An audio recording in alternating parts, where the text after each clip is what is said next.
el PRM tiene un doble desafío. ¿Cuál de los dos más importante? Sí. Primero, el salir exitoso de un año preelectoral, pero sobre todo el salir bien del gobierno. Es decir, la primera misión es gobernar bien. Es decir, la mejor obra política es gobernar bien, ¿verdad? En un tiempo difícil, porque es un tiempo complicado. Ayer el presidente tuvo, tal como lo habíamos anunciado, su conversación con la prensa, esta vez no como mensaje directo a la nación, sino una especie de rueda de prensa, ¿no? Donde explicó, junto a sus funcionarios, algunos de sus principales funcionarios, como el ministro de la Presidencia, administrativo, precisamente el presidente del Partido Revolucionario Moderno, José Ignacio Paliza. Veo al ministro de Agricultura también, al ministro de Industria y Comercio, justamente porque el tema ayer era hablar sobre los subsidios. El gobierno dispuso unos 3.475 millones de pesos para aliviar la canasta familiar.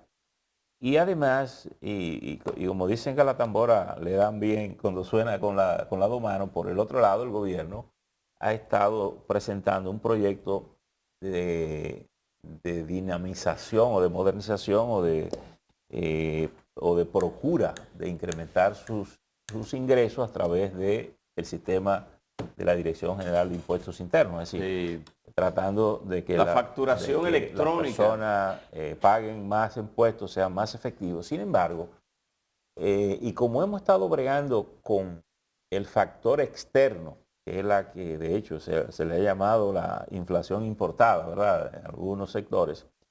Ayer lo que uno pensó que podía ser un pacto que nos acercara al final del conflicto entre Rusia y Ucrania, ayer parece que se complicaron las cosas. Putin parece que no encontró aceptado el proceso de paz que se estaba planteando. Rusia atacó ayer con fuerza a Ucrania, fortaleció sus posiciones adentro y hizo una advertencia a Occidente que el envío de armamento a Ucrania pone en riesgo su seguridad, lo que quiere decir que ese es un conflicto que se reafirma. Y por lo que veo uno no sabe en qué va a terminar si, por ejemplo, Macron, el presidente francés, que había estado operando de alguna manera como si no como un mediador, como alguien que trataba de persuadir a Putin de que saliera de Ucrania, que garantizara la vida del presidente de Ucrania, ayer decía que Putin había revivido la OTAN.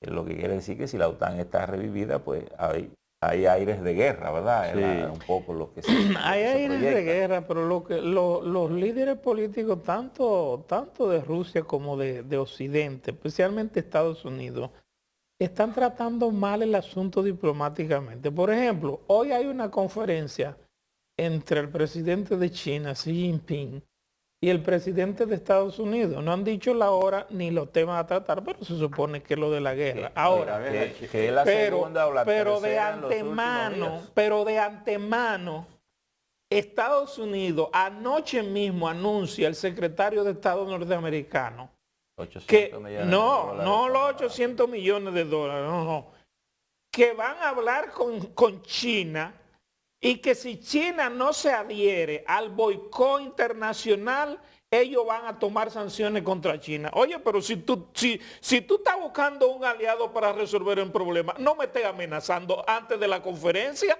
Bueno, ya en la conferencia anterior, fue justo en esta semana, China le dijo a Estados Unidos que estaba tratando el tema de Ucrania, pero a su manera. Claro, porque Estados Unidos cree que le puede imponer sanciones a todo el mundo. No hay que olvidarse, y en esto, y yo creo que aquí es donde la inteligencia europea se ha ido al bollo, no hay que olvidarse que Rusia es la colindanza de Europa con Asia. Sí. Es decir, Rusia es también Asia. Es un país euroasiático. Euroasiático. Hay 4 millones de kilómetros de los 17 de frontera que son con Asia. con Entonces, Asia. yo creo que este es un tema que evidentemente ha sido maltratado por la diplomacia, pero militarmente tampoco se está en guerra en el escenario, porque tú dices, en la Segunda Guerra Mundial todo el mundo se involucró y se tiró tiro. Pero en este caso es como usar a Ucrania como conejillo de indio. Exacto. Y ponerlo ahí a aguantar fuerte. Sí. Y a mandarle armas para que pelee. Es decir, toma, pelea y todo, pero nosotros no vamos para allá. Exacto. Decir, vete a la donde no, pero nosotros vamos para allá. Y evidentemente, todo el que sabe los riesgos armamentistas que tiene entre Rusia y Estados Unidos, sabe que una guerra desenfocada podemos tener. ¿Cuántos millones se mataron en la Segunda Guerra? 100 millones de personas, dicen los cálculos. Cerca de 100 120 millones. Sí. Y los cálculos más conservadores, 60 millones. Rusia solo perdió 26 millones de personas en la Segunda Guerra. Alemania perdió 14 millones de personas. Es decir, entonces, como les digo, yo creo que aquí ha fallado profundamente la diplomacia. Los organismos internacionales han quedado desarticulados, es decir, Consejo de Seguridad, Naciones Unidas, nada de eso ha servido para esto. En el día de ayer, el presidente Zelensky, que habló nueva vez para los organismos de la Unión Europea, ya lo había hecho con el Congreso de los Estados Unidos, y hablaba revivió la palabra. Zelensky había hablado con la convocatoria que hizo el ministro inglés. Sí.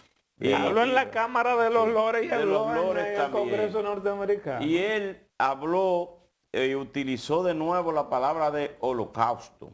Y dice que el interés de Putin es el exterminio de su país, Ucrania, por los ataques que está haciendo de manera desproporcionada, destruyendo los edificios, que está bombardeando ciudades y sobre todo edificios de residencias. O sea, las muertes de los civiles en esa zona, porque cuando hay una confrontación entre militares que mueren enfrentados, pero cuando se trata de la población civil y sobre todo ha salido a relucir bastante el bombardeo contra un edificio que estaba siendo utilizado como refugio como Mipor, algo así, una ciudad también cercana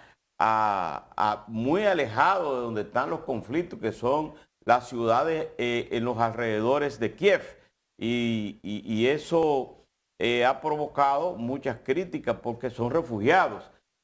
Lo que sí está distante y se pensaba que iba a poder llegarse a un cese al fuego, y es que la conversación, aunque estaban un poquito avanzadas, pero se ha recrudecido el enfrentamiento o la invasión hacia la guerra siempre es un factor de alto riesgo en todos los sentidos, sí, sobre todo para la población civil. Especialmente hay una película que recién sale ahora, se llama Una sombra en mi ojo, que es un bombardeo en Dinamarca de una escuela de niños en la Segunda Guerra Mundial, Dinamarca ocupada por los nazis. Es decir, ¿y qué pasa en la guerra? Por ejemplo, se usan mucho los francotiradores.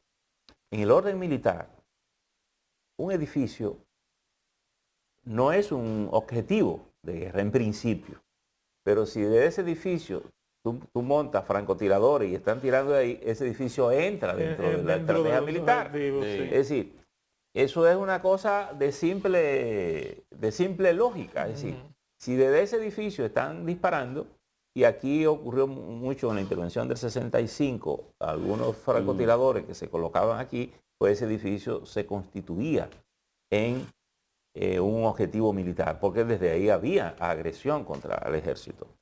Entonces, la población civil es la gran víctima del asunto. O cuando los ingleses, incluso en un momento los ingleses desarrollaron una teoría para atacar a los alemanes en la población civil y vaya sorpresa, aparte de que mataron muchísimos civiles, incluso los ingleses nunca reivindicaron el asunto, tuvieron que retirarse por el escándalo, pero detectaron que en esos barrios de familiares, los alemanes habían colocado mucha de su industria armamentista y ahí era donde la fabricaban. Entonces, sí, lo que te quiero decir es que en la guerra, cuando tú vas avanzando en la guerra, el escenario te va cambiando dependiendo de lo que tú te vas encontrando.